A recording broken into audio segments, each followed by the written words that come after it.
Դաշան նստած էր ամուսնու մահճակալի կողքին, սեղմելով նրա սառը ձեռքը, կարծես նա իր ջերմությամբ փորձում էր տաքացնել նրան, արցունքները հոսում էին աղջկա աչքերից, կոկորդը խեղդում էր սաստիկ ցավը, կորցնելու վախը նրան հանգիստ չէր տալիս, ամուսինը նրանից շատ մեծ էր, բայց դա նրանց չէր խանգարել սիրել և ընտանիք դառնալ, և ինչ-որ չափով աղջիկը նրանից հոր-կարոտ ու սեր էր առնում, փորձելով լրացնել նաև այդ բացը, այն հոր, որին երբեք չէր տեսել ու չէր զգացել, թե ինչ է հոր սերը, պաշտպանությունը և ուժը, որը նրան տվել էր իր ամուսինը, ու երևի տվել էր սպասածից էլ ավելին, սենյակը լցված էր դեղերի թույլ բույրով, սարքերի նուրբ էլեկտրոնային սուլոցով և այն յուրահատուկ լռությամբ, որը տիրում է այնտեղ, որտեղ մարդու շնչառությունը դանդաղում է, իսկ ժամանակը կրկնակի դանդաղ է ընթանում։ Դրսում երեկոյան արևը դանդաղորեն մայր էր մտնում, դեպի հորիզոն, մեղմ, ոսկեգույն լույս սփռելով առանձնատան հսկայական համայնապատկերային պատուհանների վրա։ Թվում էր, թե երկինքն ինքն է թեքվել նրանց տան վրա, ականատես լինելու զույգի վերջին զրույցին։ Վիկտոր Լարինը մի մարդ էր, որի անունը տասնամյակներ շարունակ մեծարվել էր ֆինանսական շրջանակներում, իսկ այժմ նա պառկած էր, փոքրացած ու թույլ։ Նա այլևս այն պողպատե ձեռնարկատերը չէր, որը մի ժամանակ կայսրություն էր կառուցել զրոյից։ Նրա աչքերը, որոնք մի ժամանակ խոցել էին իր զրուցակիցներին, այժմ փայլում էին հոգնածությունից։ Տղամարդը լուռ նայեց կնոջը, որի հետ ապրել էին ավելի քան 20 տարի, և այդ հայացքը պարունակում էր ավելին, քան բառերով կարելի էր արտահայտել։ Դաշենկա, շշնջաց նա, հազիվ լսելի, ամեն ինչ քոնն է։ Բառերը հնչում էին այնքան մեղմ, կարծես քամին մի կերպ էր դրանք հասցնում իր ականջներին, բայց միևնույն ժամանակ, ինչպես մի նախադասություն, որից նա չէր կարողանում խուսափել։ Կինը մի պահ աշխուժացավ, հուսալով, որ ամուսինը նորից կկրկնի, որովհետև նա վաղուց նորմալ խոսել չէր կարողանում։ Կինը հուսաց, որ դա վերջակետ չէ, այլ ստորակետ, բայց Վիկտորը փակեց աչքերը, նրա ձեռքը թեթևակի դողաց, վերջին ժեստը, որը նա զգաց։ Նրա շունչը կանգ առավ կոկորդում, զգաց, որ սիրտը մեկ զարկ զարկեց, ևս մեկը, և ևս մեկը, աշխարհը նեղացավ, մի փոքրիկ սենյակ և մի մարդ, որն այլևս այնտեղ չէր։ Մի քանի վայրկյան նա պարզապես նայեց նրա դեմքին, կարծես չկարողանալով հավատալ, թե ինչ է կատարվում։ Կինը կարծում էր, որ ամուսինը ամեն րոպե կբացի աչքերը և մի փոքր նյարդայնացած կասի. «Դաշա, մի լացիր», բայց նրա դեմքը մնաց անշարժ։ Դռան մեղմ թակոցը կոտրեց անզգայությունը, ներս մտավ բուժքույրը, այնուհետև բժիշկները։ Նրանց ձայները կարծես լսվում էին բամբակի բարակ շերտի միջով։ Ոմանք խոսում էին մահվան ժամի մասին, մյուսները բժշկական գրառումներ էին անում, բայց Դաշան ոչինչ չէր լսում։ Նա չէր հասկանում, թե ինչ էին ասում, նա պարզապես նստեց ամուսնու կողքին, բռնելով նրա սառը ձեռքը, հույս ունենալով, որ նրա ձեռքը հանկարծ կարձագանքի։ Վիկտորի կողքին կյանքը նման էր ժայռի վրա կանգնելուն, քամին, ռիսկը, վեհությունը։ Նա հսկայական չափերի մարդ էր, և նրա բացակայությունը այդ պահին նույնքան հսկայական էր։ Նրա շուրջը ամեն ինչ փլուզվեց։ Անցավ 3 օր, հսկայական տունը, որտեղ մարդիկ ծիծաղում էին, վիճում, հյուրեր ընդունում, հիշողությունների միջով ճամփորդում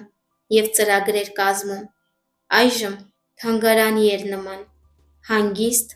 ցուրտ, դատարկ։ Դաշան թափառում էր միջանցքներով, մատները մեկնելով պատերի երկայնքով, կարծես հույս ունենալով անցյալը գտնել հպումով։ Ահա գրադարանը։ Վիկտորն իր երեկոներն այնտեղ էր անցկացնում, խորասուզված տասնամյակների ընթացքում հավաքած հազվագյուտ գրքերի մեջ։ Նրա սիրելի գիրքը դրված էր դարակին, եզրերին նշումներով։ Ահա խոհանոցը։ Նա հիշում էր, թե ինչպես ամուսնու ձեռքերը հմտորեն կտրատում էին կանաչեղենը, կիրակնօրյա նախաճաշերի համար։ Նա միշտ ասել էր, որ խոհարարությունը հոգու համար հանգստություն է, իսկ կինը ծիծաղում էր նրա փիլիսոփայությունների վրա։ Հիմա խոհանոցի լռությունը թվում էր խլացնող։ Ահա այգին։ Նրանք այնտեղ միասին ծառեր էին տնկել, շատ տարիներ առաջ։ Վիկտորը սիրում էր վարդեր, պնդելով, որ դրանք կրում են մարդու բնավորության մի մասը։ Գեղեցկությունը աչքերի համար, փշերը պաշտպանության համար։ Հիմա վարդերը մեղմորեն օրորվում էին քամու մեջ, չգիտակցելով, որ իրենց ստեղծողը էլ չկա։ Տան ամեն անկյունը ներծծված էր դրանով, և դա էր ամենից շատ ցավ պատճառում կնոջը։ Եվ այնուամենայնիվ կյանքը պետք է շարունակվեր։ Բոլորից լսած ատելի բառը՝ մի դադարիր, բայց ոչ ոք նրան չասաց, թե ինչպես չդադարել, երբ այլևս կեսդ չկա։ Հուղարկավորությունից հետո 4-րդ օրը Դաշային զանգահարեց ընտանիքի փաստաբանը, Արկադի անունով մի գեղեցիկ տղամարդ։ Նա երկար ժամանակ աշխատել էր Վիկտորի հետ։ Հավատարիմ էր նրան և հարգում էր նրան ոչ միայն որպես հաճախորդ, այլև որպես անձնավորություն, որպես մարդ տեսակ։ «Դարիա Նիկոլաևնա», ասաց նա, մեղմ ձայնով, մենք պետք է որոշ հարցեր լուծենք։ Հասկանում եմ, որ ձեզ համար դժվար ժամանակներ են, բայց… Վիկտորը հրահանգներ է թողել։ Դաշան հազիվ էր լսում։ Փաստաթղթերի, ժառանգության, հաշիվների մասին զրույցները, այս ամենը թվում էր երկրորդական, գրեթե անիմաստ։ Ինչ նշանակություն ուներ փողը, եթե այն մարդը, որի հետ նա կիսել էր իր կյանքը, այլևս այնտեղ չէր։ Սակայն կինը չէր կարող հետաձգել դա, գործերը պետք է լուծվեին, նույնիսկ երբ սիրտը կոտրված էր։ Արկադին նրան բացատրեց, որ ակտիվների մեծ մասն իսկապես գրանցված է իր անունով։ Վիկտորը, չնայած իր արտաքին խստությանը, միշտ մտածում էր առաջ։ Նա ուզում էր պաշտպանել Դաշային,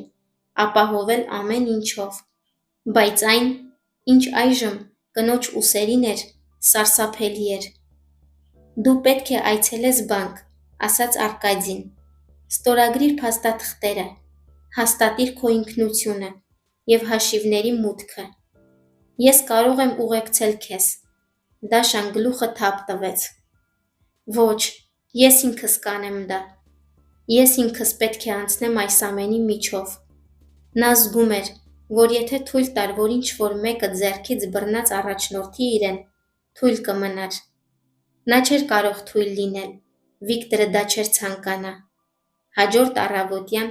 հագած մուգ վերարկու, որը նրան թաքցնում էր աշխարհից, այլ ոչ թե տաքացնում։ Դաշան դուրս եկավ տնից։ Առանձնատան բակը կարծես թվում էր անվերջ։ Երբ վարորդը բացեց մեքենայի դուռը նրա համար, նա մի վայրկյան կանգ առավ, խոնավ օդը սառեց, ստիպելով նրան խորը շունչ քաշել։ Բանկ գնալու ճանապարհին կինը նայեց պատուհանից դուրս, բայց քաղաքը չէր երևում։ Մարդիկ, մեքենաներ, խանութների ցուցափեղկեր, ամեն ինչ մշուշոտ էր։ Կարծես նա նայում էր երկու աշխարհների միջև կանգնած մեկի աչքերով։ Երբ մեքենան կանգ առավ Լարին Ինվերտ բանկի գունավոր մասնաճյուղի մոտ, Դաշան ակամա իջեցրեց հայացքը։ Շենքը տպավորիչ էր, ինչպես Վիկտորի երբևէ կառուցած ամեն ինչ։ Այս կազմակերպության արխիվներում թաքնված էին նրա կյանքի տարիները, և հիմա նա պետք է մենակ մտներ այնտեղ։ Նա մի քայլ արեց դեպի դուռը, զգալով, թե ինչպես են ոտքերը դողում։ Նա երբեք չէր խառնվել նրանց ֆինանսական գործերին։ Վիկտորը պաշտպանել էր նրան դրանից, ասելով. «Դու պետք է ապրես, այլ ոչ թե հաշվես»։ Բայց հիմա կինը պետք է ամեն ինչ հաշվեր։ Բանկի ներսում նրան դիմավորեց զով օդը և քաղաքավարի լռությունը։ Աշխատակիցները նկատելով նրան հայացքներ փոխանակեցին։ Իհարկե նրանք գիտեին, թե ով է նա՝ Վիկտոր Լարինի կինը, որն այժմ տիրապետում էր նրա ամբողջ կայսրությանը։ Մեկը վեր կացավ իր տեղից, մի ուրիշը ձեռքը դրեց սրտին, հարգանքի քաղաքավարի ժեստով բարևելով, բայց Դաշան հազիվ թե նկատեց։ Մոտ 40 տարեկան մի տղամարդ մոտեցավ նրան, խիստ և զուսպ։ Սակայն նրա աչքերում կար ինչ-որ մեղմ և մարդկային մի բան։ «Դարիա Նիկոլաևնա», հանգիստ ասաց նա, «ցավակցում եմ»։ Իմ անունը Կոստանտին Մարկով է, և ես մասնաճյուղի կառավարիչն եմ։ Խնդրում եմ, ներս եկեք, ես կօգնեմ ձեզ բոլոր փաստաթղթերի հետ կապված։ Դաշան գլխով արեց և հետևեց նրան դեպի գրասենյակ, որը լի էր թղթապանակներով և կոկիկ թղթերի կույտերով։ Երբ դուռը փակվեց, Կոստանտինը խորը շունչ քաշեց, կարծես ուժերը հավաքելով, և ասաց. «Ձեր ամուսինը մեծ մարդ էր, և մեզ համար մեծ պատիվ է ծառայել նրա ընտանիքին»։ Նա կրկին գլխով արեց, խոսելը դժվար էր։ «Ահա հաշիվների, ակտիվների, մուտքի իրավունքի ցանկը, ամեն ինչ գրանցված է ձեր անունով»։ Դաշան ավտոմատ կերպով բացեց թղթապանակը, և աշխարհը լողաց նրա աչքերի առաջ։ Գումարները հսկայական էին. շենքեր, բաժնետոմսեր, բիզնեսներ, հաշիվներ տարբեր երկրներում։ Այս ամենը նրա պատասխանատվության տակ էր։ Նա զգաց, թե ինչպես է սիրտը ավելի արագ բաբախում։ Վախը բարձրացավ կոկորդին։ Նա կարծում էր, որ կհասկանա ունեցվածքի մասշտաբը, բայց երբ տեսավ թվերը, հասկացավ, որ ոչինչ չգիտի։ Վիկտորն իսկապես հարուստ էր, ավելի հարուստ, քան նա նույնիսկ պատկերացնում էր։ Եվ հիմա այն ամբողջությամբ իրենն էր։ Տղամարդը նրան ասաց. «Կա ևս մեկ բան»։ «Ավելին»։ Շշնջաց Դաշան։ Կոնստանտինը դրամարկղից հանեց մոմով կնքված մի փոքրիկ ծրար։ Ծրարի վրա ծանոթ, վստահ ձեռագրով գրված էր. «Դաշայի համար»։ «Բացեք, երբ ես հեռանամ»։ Կնոջ շունչը կարծես կտրվեր կոկորդում։ «Նա սա մեզ մոտ թողեց 2 տարի առաջ», ասաց բանկիրը։ Նա ասաց, որ նամակը պետք է ստանաք միայն այն ժամանակ, երբ ժամանակը գա։ Դաշան վերցրեց ծրարը։ Կարծես ապակե սիրտ լիներ նրա ձեռքին։ Նրա մատները դողում էին։ Նա չգիտեր, պատրաստ է արդյոք վերջին անգամ կարդալ այն, ինչ Վիկտորն ուզում էր ասել իրեն։ Բայց նա գիտեր մի բան. կյանքը նամակով չի ավարտվում, այն սկսվում է նամակով։ Եվ նա դանդաղորեն բացեց մոմե կնիքը։ Երբ Դաշան ձեռքերում բռնեց այս փոքրիկ ծրարը, ժամանակը կարծես կանգ առավ։ Դռան ետևում թղթերի շղրշյուն չկար, աշխատակիցների խլացված ձայներ չկային, ոչինչ գոյություն չուներ, բացի բարակ թղթից, որի վրա գրված էին ամուսնու վերջին խոսքերը։ Նա զգում էր, թե ինչպես է զարկում իր սիրտը։ Բարձր, կարծես լսելի ձայնով։ Նամակը կարծես ամուսնու ջերմության մի մնացորդ թաքցներ իր ներսում։ Կոնստանտինը նրբանկատորեն շրջվեց դեպի պատուհանը, նրան թողնելով առնվազն գաղտնիության պատրանք։ Դաշան լուռ բացեց նամակը, գրեթե սրբազան երկյուղածությամբ։ Ներսում կար միայն մեկ թերթիկ, 3 անգամ ծալված։ Կնոջ սիրտը այնքան ուժեղ էր բաբախում, որ թվում էր, թե ամբողջ բանկը կարող է լսել այն։ Նա բացեց թուղթը։ Առաջին տողերը գրված էին վստահ ձեռագրով, տառերին ծանոթ թեքումով, որը անմիջապես ցավի զգացում առաջացրեց նրա մեջ։ Դաշա, Եթե դու կարդում ես այս նամակը, դա նշանակում է, որ ես այստեղ չեմ, և ես այլևս չեմ կարող բռնել քո ձեռքը, բացատրելով, որ ամեն ինչ լավ կլինի, չնայած ուզում եմ, որ դու հավատաս դրան։ Դու միակն ես, որին ես կարոտում եմ։ Դաշան փակեց աչքերը, նա չէր ուզում լաց լինել այստեղ, բայց արցունքները արդեն հոսում էին այտերով, խեղդելով կոկորդը ցավից ու միայնությունից։ Դրանք ծանր էին ու տաք։ Նա շունչը պահած շարունակեց կարդալ. Դու ինձ հետ ապրեցիր մի կյանք, որին ես արժանի չէի։ Դու դիմացար իմ բնավորության փոփոխություններին, լավից վատ, վատից լավ, անքուն գիշերներին, հաղթանակներին և պարտություններին։ Ես հաճախ առաջ էի շարժվում, մոռանալով հանգստի, ընտանիքի, ինքս իմ մասին, բայց երբեք չեմ մոռացել քո մասին։ Դու իմ տունն էիր, իմ առավոտն ու գիշերը։ 2 տարի առաջ գրված այս խոսքերը հնչում էին այնպես, կարծես նա հիմա խոսում էր իր հետ, կանգնած, ձեռքը գցած նրա ուսի վրայով։ Դաշան շարունակեց կարդալը. Ես երկար մտածեցի, թե ինչպես պաշտպանեմ քեզ իմ հեռանալուց հետո։ Ես հասկացա, որ դու իշխանություն չես ուզում, կայսրություն չես ուզում, դժվար որոշումներ չես ուզում։ Բայց աշխարհը դաժան է, Դաշա, հատկապես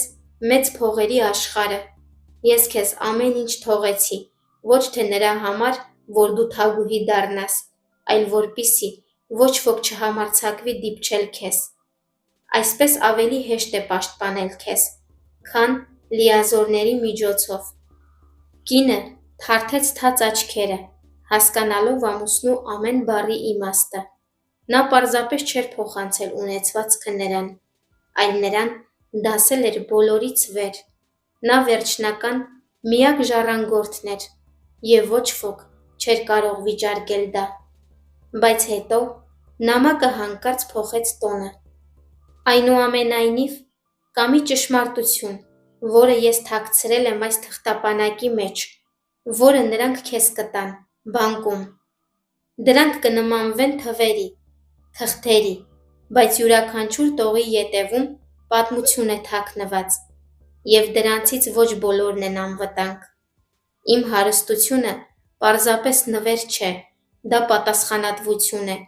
և ես խնդրում եմ քեզ, Դաշա, մի հուսահատվիր և մի կարծիր, որ մենակ ես։ Փնտրիր Արկադիին, նա ազնիվ մարդ է, նա ավելին գիտի, քան թվում է։ Նա իջեցրեց ձեռքը, սեղմելով նամակը։ Կարծես այն կարող էր լուծվել։ Կոնստանտինը շրջվեց, տեսնելով, որ կինը ավարտել է կարդալը։ Ամեն ինչ կարգին է, զգուշորեն հարցրեց նա։ Դաշան խորը շունչ քաշեց, ասելով հա, բայց հանկարծ նա նկատեց մի փոքրիկ նշում վերջին պարբերության տակ։ Կարծես Վիկտորը վերջին պահին էր ավելացրել այն։ Գծերը պակաս վստահ էին, ավելի փոքր, գրեթե դողում էին։ Եվ ևս մեկ բան, Դաշա, եթե երբևէ զգաս, որ վտանգի մեջ ես, բացիր 17 համարի սեյֆը։ Գաղտնաբառը մեր առաջին հանդիպման ամսաթիվն է։ Այդ ժամանակ դու կիմանաս, թե ինչ անել։ Դաշայի շունչը կարծես կտրվում էր։ Նա հիշում էր Վիկտորի հետ իր կյանքի յուրաքանչյուր պահը, բայց նրանց հանդիպման ամսաթիվը նա հիշում էր այն որպես վառ իրադարձություն, բայց երբեք չէր մտածի, որ ամուսինը երբևէ դա կդարձնի այդքան կարևոր բանի բանալի։ Դաշան նայեց Կոնստանտինին։ Որտե՞ղ է 17-րդ համարի անվտանգ վայրը, հարցրեց նա հանգիստ, բայց նրա ձայնում անսովոր հաստատակամություն կար։ Կոնստանտինը թեթևակի խոժոռվեց։ Գանձապահարանում, բայց միայն քո ամուսինն ուներ մուտք դեպի այն, իսկ հիմա միայն դու։ Տղամարդը սեղմեց սեղանի վրա գտնվող կոճակը, և 1 վայրկյան անց խցիկի դռնով ներս մտավ պաշտոնական կոստյումով մի կին աշխատակից։ Պալինա, Խնդրում եմ ուղարկիր Դարիա Նիկոլաևային դեպի գանձապահարան։ Աշխատակիցը գլխով արեց և ժեստ արեց։ Դաշան վեր կացավ, դեռևս նամակը ձեռքին։ Երբ նրանք քայլում էին երկար միջանցքով, նա զգաց, որ իր մեջ նոր զգացողություն է սկսվում ձևավորվել։ Ոչ միայն վիշտ, ոչ միայն շփոթմունք, այլև տարօրինակ, գրեթե անհանգիստ սպասում։ Ասես Վիկտորը նրան ոչ միայն ժառանգություն էր թողել, այլև գաղտնիք։ Բանկի պահոցը գտնվում էր առաջին հարկում։ Ծանր դուռ, մատնահետքերի և ցանցաթաղանթի սկանավորման մուտք, ապա երկար բետոնե սենյակ, պատված մետաղական սեյֆերով։ Պալինան խոսեց. «Սեյֆ համար 17-ը այստեղ է, շարքի վերջում։ Դուք պետք է մուտքագրեք կոդը։ Եթե օգնության կարիք ունենաք, ես այստեղ եմ»։ Բայց Դաշան գլուխը թափ տվեց։ Նա պետք է դա աներ ինքնուրույն։ Դաշան մոտեցավ սեյֆին։ Արծաթե մակերեսը սառն էր, նրա մատների վրա։ Նա ստեղնաշարի վրա մուտքագրեց մի ամսաթիվ, որը երբեք չէր մոռանա։ Այն օրը, երբ ամուսինը փողոցից գեղեցիկ ծաղիկների մի փունջ գնեց և նվիրեց իրեն ասելով. «Դու ամենապայծառ բանն ես, որ ես այսօր տեսել եմ»։ Կնոջ ձեռքերը դողում էին, բայց մատները սկսեցին հավաքել թվերը։ Լսվեց կտոց։ Կողպեքը բացվեց։ Դաշան դանդաղ քաշեց դուռը։ Ներսի դարակում կային մի փոքրիկ սև բանալի, մեկ հաստ կարմիր թղթապանակ և անանուն ֆլեշ կրիչ։ Ֆլեշ կրիչին կպցված էր մի փոքրիկ սպիտակ թուղթ, գրությամբ. «Մի վստահիր ոչ մեկին, բացի Արկադիից։ Եթե վտանգի մեջ կլինես, եթե ինչ-որ բանի կարիք կունենաս, դիմիր Արկադիին, նա ամեն հարցում կօգնի քեզ։ Չվստահես ոչ մեկին, բացի Արկադիից»։ Դաշան կարծես մի պահ սառեց, այնուհետև շշնջաց. «Ինչ թողեցիր ինձ, Վիկտոր»։